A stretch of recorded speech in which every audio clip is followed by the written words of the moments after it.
Welcome to Rajahmundry vlogs. ఈరోజు గుత్తి దొండకాయ ఎలా చేసుకోవాలో మీకు చూపిస్తానండి. గుత్తి వంకాయలాగా గుత్తి దొండకాయ మంచి రెసిపీ అండి, చాలా ఈజీ రెసిపీ. ముందుగా నేను 1/2 కేజీ దొండకాయలను కడిగి శుభ్రపరిచి పక్కన పెట్టుకున్నాను. ఒక మిక్సీ జార్లో 3 ఉల్లిపాయలు తీసుకున్నానండి. 3 ఉల్లిపాయలు, అదిగోండి మసాలా సామాన్లు, యాలకులు, లవంగి, జీలకర్ర, కొన్ని ధనియాలు, 2-3 మిరియాలండి. అవన్నీ మిక్సీ జార్లో నేను ఉల్లిపాయలు కట్ చేసి అవన్నీ వేసుకున్నానండి. అదిగోండి 4-5 వెల్లుల్లి రబ్బలు చూడండి, ఇవన్నీ మిక్సీ పట్టుకోవాలి. చిన్ని అల్లం ముక్క తీసుకున్నాను. అవన్నీ ఒక మిక్సీ జార్లోకి మనం తీసుకున్న తర్వాత కొన్ని గసగసాలు తీసుకున్నానండి. ఇది టేస్ట్ చాలా బాగుంటుంది. మీ దగ్గర లేకపోతే స్కిప్ చేయండి. దాంట్లోనే నేను 2 స్పూన్స్ ఆర్ 3 స్పూన్స్ స్పైసీని బట్టి కారం వేసుకోండి. చూడండి, అది మెత్తగా మనం ముద్దలా చేసుకున్నామండి. అదిగోండి ఆ పేస్ట్లో కొంచెం రుచికి సరిపడా సాల్ట్ తీసుకోండి. నేను 2 or 3 స్పూన్స్ తీసుకున్నాను.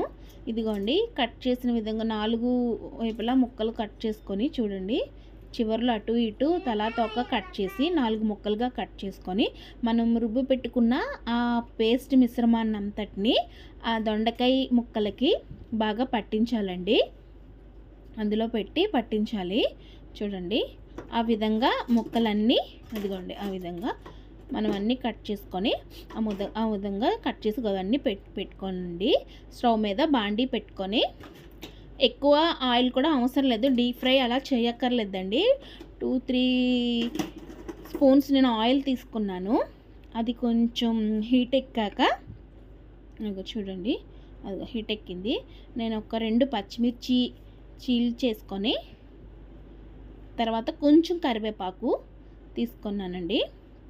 అది కొంచెం మగ్గాక మనం దొండకాయలో స్టఫ్ చేసుకున్నాం కదండి, ఆ మిశ్రమాన్ని అంతటిని అదిగోండి అవన్నీ వేసేయండి ఆ బాండీలోని.